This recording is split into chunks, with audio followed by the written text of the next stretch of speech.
Kembali lagi di Cerita Cinta Channel. Jangan lupa like, comment, and subscribe ya. Terima kasih.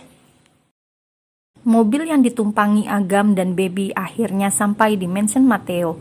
Mereka langsung masuk ke dalam tanpa saling berbicara, hingga langkah kaki Baby terhenti saat melihat freezer es krim terongok di ruang tengah. Itu sebagai ganti es krimmu yang jatuh, ucap Agam saat melihat kebingungan di wajah Baby. Semua untukku, tanya Baby tak percaya saat melihat semua es krim yang ada di dalamnya. Agam tidak menjawab pertanyaan Baby dan memilih berjalan menuju kamarnya, meninggalkan Baby sendirian di ruang tengah dengan wajah yang terlihat bahagia menatap es krim yang ia beli. Tadi saat mereka dalam perjalanan pulang, Agam menghubungi Jonathan dan meminta asisten pribadinya itu untuk membeli es krim dan minta dikirim ke mansion secepatnya. Seriusan ini semua untukku? Atau kau ingin berjualan es krim? Tanya Baby tanpa menatap ke belakang karena sorot matanya masih menatap semua es krim yang ada di hadapannya. Kak, kau dengar tidak? Baby menengok ke belakang karena tidak mendapatkan jawaban dari sepupunya itu. Dia kemana? Tanya Baby pada dirinya sendiri karena tidak melihat keberadaan Agam. Melihat sepupunya yang sudah berganti status sebagai suaminya itu tidak ada di ruangan tersebut, Baby tampak cuek dan justru merasa bahagia karena bisa menikmati semua es krim itu sendirian. Jujur saja, Baby sangat butuh es krim tersebut untuk menghilangkan stres yang ada di pikirannya karena harus tinggal di satu mansion yang sama dengan Agam. Membayangkan dirinya akan tidur di satu ranjang yang sama dengan kakak sepupunya itu sudah berhasil membuat darah tingginya naik dengan pesat. Ditambah lagi saat ia membayangkan apa yang akan dilakukan mereka di ranjang tersebut semakin membuatnya stres. Setelah cukup kenyang menghabiskan beberapa es krim tersebut, Baby memutuskan untuk menemui Agam karena ada satu hal yang harus ia tanyakan berkaitan dengan pernikahan pria itu yang sepertinya gagal. Karena saat ini justru dirinya lah yang menjadi seorang istri Agam Matteo. Baby membuka pintu kamar milik Agam dan terkejut saat melihat pria itu tiba-tiba ada di hadapannya. Berikan padaku. Agam menyodorkan tangannya tepat di depan wajah Baby. Berikan apa? Tanya Baby tak mengerti karena tiba-tiba saja pria itu meminta sesuatu darinya. Berikan kartu Sky. Agam meminta dengan nada memerintah. Oh, maksudmu ini. Baby mengambil kartu yang diberikan Sky dari saku kemejanya. Agam melihat kartu yang dipegang Baby lalu menganggukkan kepalanya. Cepat berikan. Untuk apa, Kak? Bukankah ini hanya nomor ponsel? Apa kau juga tidak mempunyai nomor ponsel, Sky? Sudah, kau jangan banyak bertanya. Cepat berikan. Agam ingin merebut kartu tersebut, namun tangannya kalah cepat dengan tangan Baby yang sudah memasukkan kembali kartu tersebut ke saku kemejanya. Kau ingin kartu itu? Ambillah. Baby menunjuk ke arah dadanya. Agam bingung harus mengambilnya atau tidak, karena jika ia mengambilnya, otomatis tangannya akan menyentuh dada gadis itu. Ambillah, Baby membusungkan dadanya dengan tersenyum jahil. Baiklah, kalau itu maumu. Agam menarik pinggang Baby hingga membuat gadis itu menabrak dada bidangnya. Tunggu, apa yang ingin kau lakukan? Tanya Baby dengan wajah yang mulai ketakutan saat wajah Agam mendekat ke wajahnya. Aku ingin mengambil kartu itu. Agam menatap ke arah dada Baby dengan seringai tipis di bibirnya. Dengan gerakan cepat, Agam menggendong Baby ke atas bahunya, membawa tubuh ramping itu layaknya memikul karung beras. Kau gila, apa yang kau lakukan? Aku ini baru pulang dari rumah sakit, teriak Baby dengan wajah yang ketakutan saat Agam menggoyang tubuhnya hingga membuat kepalanya terasa pusing karena berada di bawah. Agam sendiri tidak memperdulikan perkataan Baby.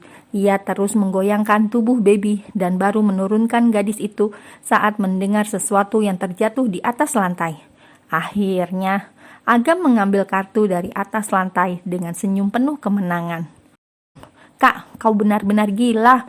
Hanya karena kartu itu, aku digendong seperti karung beras. Dan baby tidak melanjutkan perkataannya saat merasakan kepalanya berputar-putar. Kau kenapa? Agam merasa khawatir saat melihat tangan baby memegang kepala. Kepalaku sakit. Baby memejamkan kedua matanya. Kalau begitu, kita ke rumah sakit sekarang. Agam ingin menggendong gadis itu. Namun, baby lebih dulu membuka kedua matanya, lalu mendorong Agam. Tidak perlu, Kak, sakitnya sudah hilang.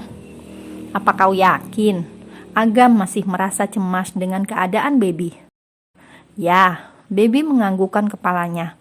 Tadi aku seperti mengingat sesuatu, namun tidak jelas. Aku merasa pernah melakukan seperti yang tadi kita lakukan, ucap baby. Yang tadi kita lakukan? Agam tampak berpikir, lalu teringat kejadian saat ia mengambil ponsel miliknya yang ditaruh di saku blazer baby. Agam mengambil ponsel tersebut dengan cara yang sama seperti yang tadi ia lakukan saat mengambil kartu Sky. Kau mengingatnya? Tanya Agam dengan wajah yang terkejut. Tidak terlalu jelas, yang aku ingat hanya kau menggendongku seperti tadi, tapi entah karena apa. Agam menghela nafasnya, lalu membawa baby untuk duduk di atas tempat tidurnya. Istirahatlah dan jangan banyak berpikir. Tunggu, Kak. Baby menahan lengan Agam saat pria itu hendak pergi. Ada yang ingin aku tanyakan. Katakan. Pernikahanmu? Apa yang terjadi dengan pernikahanmu di saat aku kecelakaan? Tanya baby pada akhirnya, walaupun sempat ragu untuk bertanya atau tidak. Agam hanya diam, tidak menjawab pertanyaan baby. Ia keluar dari dalam kamar setelah menyuruh gadis itu untuk beristirahat. Sebenarnya apa yang terjadi? Gumam baby dalam hati saat menatap punggung Agam yang menghilang di balik pintu kamar. Ia lalu menatap sekelilingnya dengan bingung karena tidak tahu harus melakukan apa. Pintu itu, baby tersenyum saat melihat pintu penghubung kamar dengan balkon yang ada di luar. Ia pun berjalan menuju pintu tersebut untuk melarikan diri lagi.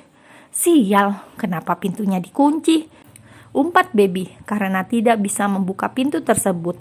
Agam Mateo, teriak baby dengan wajah yang kesal. Sementara itu, Agam yang sudah berada di ruang kerjanya tengah menatap layar laptop dengan raut wajah yang datar dan dingin ketika melihat bagaimana baby berusaha membuka pintu balkon dan pintu kamar yang sudah ia kunci. Kau tidak akan bisa melarikan diri lagi, aku jamin itu. Dan dari sini aku bisa tahu kau berpura-pura hilang ingatan atau tidak, ucap Agam dengan seringai tipis di bibirnya.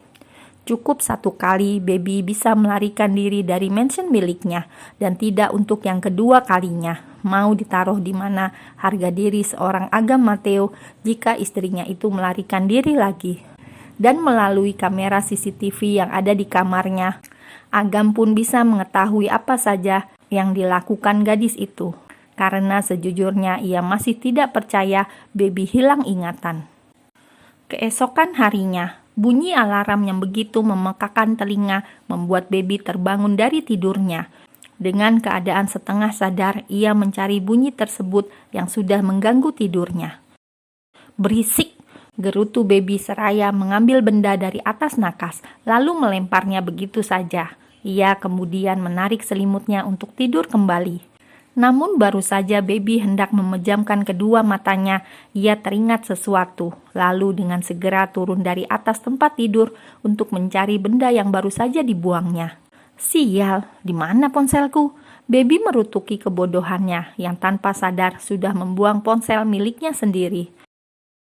Setelah menemukan benda yang dicarinya, baby kembali berjalan menuju ranjang untuk melanjutkan tidurnya karena ia masih mengantuk setelah semalaman tidak tidur dan penyebabnya tentu saja Agam Mateo karena ia takut pria itu sewaktu-waktu masuk ke dalam kamar dan berbuat macam-macam terhadapnya. Masih mau tidur lagi? Baby yang hendak naik ke atas tempat tidur mengurungkan niatnya saat mendengar suara seseorang yang sangat dikenalinya. Ia pun menengok ke arah sumber suara dan langsung terkejut saat melihat Agam dengan pakaian kerjanya sudah duduk di atas sofa. "Kak, sejak kapan kau ada di sini?" tanya Baby dengan bingung karena ia tidak melihat dan mendengar Agam masuk ke dalam kamar. Jangan bilang dia sempat tidur di sampingku, tapi rasanya tidak mungkin karena semalaman jelas-jelas aku begadang sampai pukul 3 pagi, gumam Baby dalam hati. Agam sendiri hanya diam, tidak menjawab pertanyaan Baby karena matanya tengah fokus menatap jam mewah yang melingkar di pergelangan tangannya. 20 menit, aku rasa waktu yang cukup untuk membersihkan diri dan bersiap-siap. Bersiap-siap? Memangnya kita mau kemana? Kau jangan banyak bertanya, cepatlah. Mendengar nada perintah dari seorang Agam Mateo membuat Baby mau tidak mau berjalan menuju bathroom. "Tapi Kak, pakaian aku ada di mansion utama, jadi..." Belum sempat Baby menyelesaikan perkataannya, ia terkejut saat Agam berdiri lalu menarik tangannya menuju walk-in closet. "Semua ini pakaianmu bukan? Dan ini semua barangmu," ucap Agam setelah membuka lemari pakaiannya. Ini Baby terkejut saat melihat semua pakaian miliknya tertata rapi di dalam lemari dan semua barang-barangnya tersusun di ruangan tersebut. Entah sejak kapan semua pakaian dan barang-barangnya pindah ke kamar milik Agam. Tapi yang jelas Baby tidak menyadarinya saat ia pulang ke mansion utama karena kemarin Baby langsung tidur begitu masuk ke dalam kamar. "Tunggu apa lagi? Cepat kau mandi," perintah Agam saat melihat Baby justru hanya diam, tak bergerak sedikit pun. Iya, Baby pun segera berlari menuju bathroom karena tidak ingin membuat Agam marah.